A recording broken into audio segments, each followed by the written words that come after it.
Hello, everybody. Welcome to the New Beginnings podcast. This is your weekly dose of inspiration and encouragement.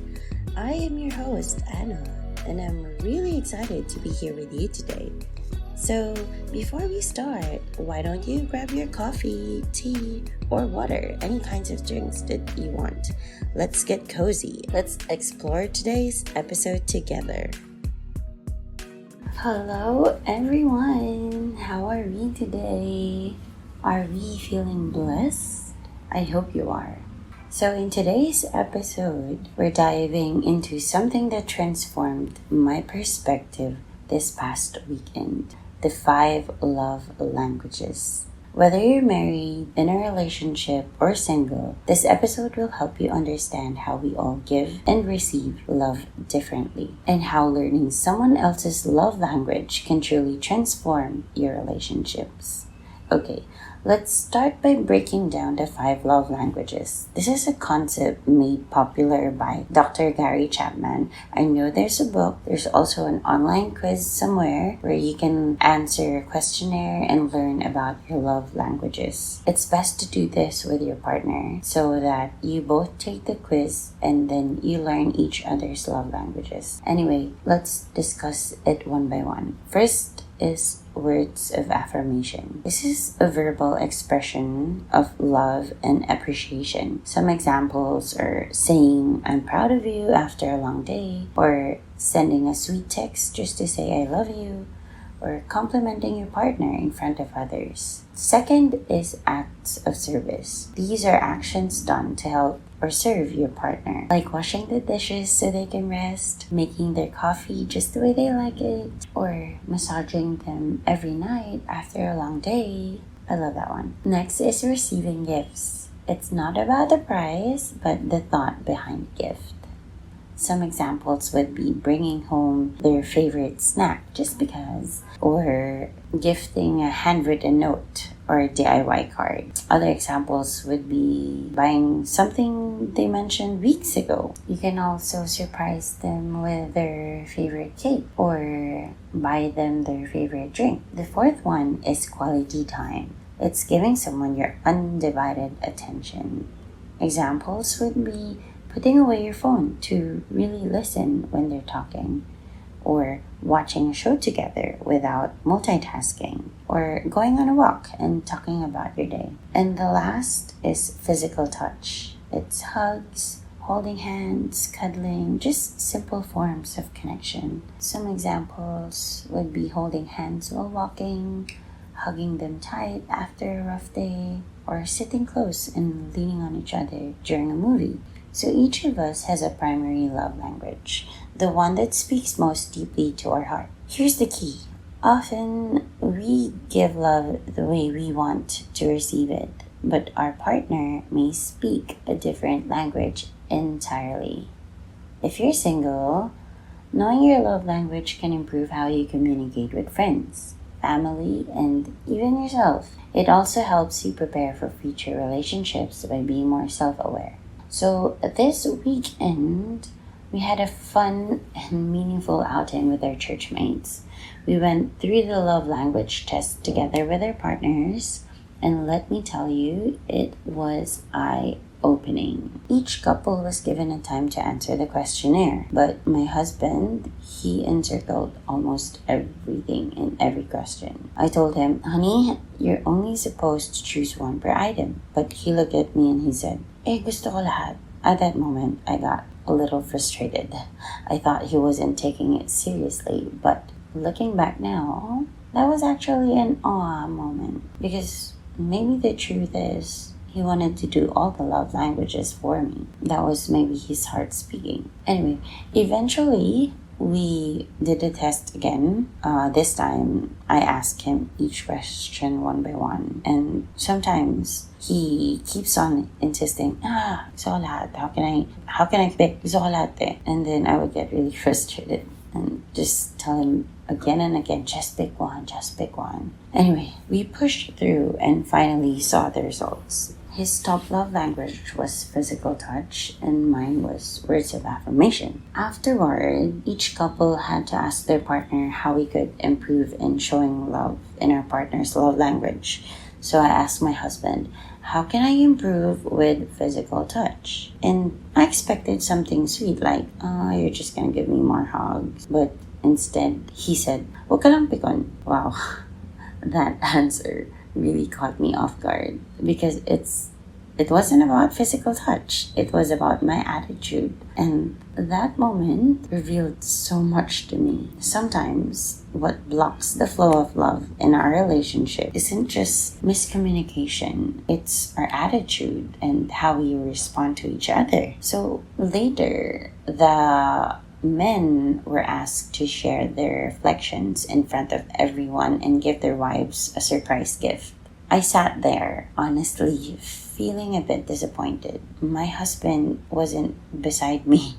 He kept going in and out, like getting food or going to the restroom. I thought, he's not taking this seriously. And when our turn came, he said, oh, okay, kami na ba? Anong sasabihin ko? And I just replied, ewan ko. Bahala ka, discuss mo lang yung mga sagot natin. I was hiding my frustrations because we were in front. Nakaya. But then, he did a good job at explaining it. He even made the other couples laugh. One thing I value with my husband is his ability to make other people laugh, even unintentionally. And then, when the time to surprise me came, all I was thinking was, wala naman surprise to. Hindi naman siya ready. Hindi nga siya nakikinig eh. And he was like, may gift pa dapat. He was acting all, I don't know about this. But then, to my surprise, he reached into his pocket and pulled out 2 bracelets in my favorite color. Wow! I was really shocked because my husband is never good at surprising me. I don't even remember the last time he did. That's why it was really a momentum for me. He cared. Oh my gosh. I really cherished that moment, and I thank him so much for the gift and gave him so much credit for being able to surprise me. But of course, the next day, the enemy tried to steal our joy because he can see how much our relationship grew. When I woke up, I was really sore from pool basketball and push-ups. I cannot pull myself off the bed. My husband was just lying down beside me. I was having a hard time really standing up, and when I was able to stand up on my own, my husband would tell me to come back down on the bed and hug him. I got frustrated right away because I just got up and had a hard time getting up. And then he wants me to lie back down again and hug him. And to add to that, I'm on my period, so not only do I feel pain on the outside, but I also felt pain inside my body.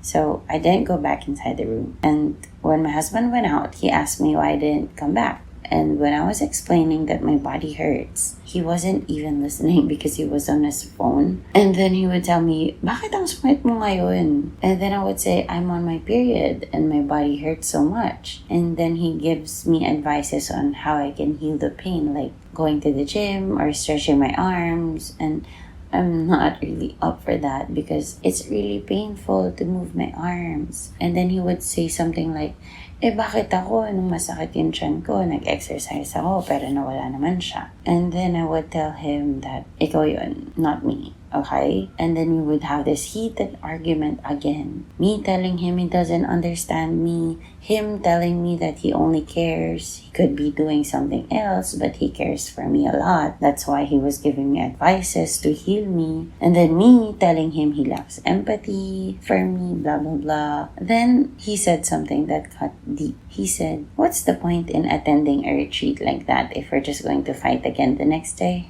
If we're not going to do what we learned from there? And what hurt so much was the part when he said, what's the point in giving you a gift if magiging pikon ka lang din kinabukasan? Ouchie!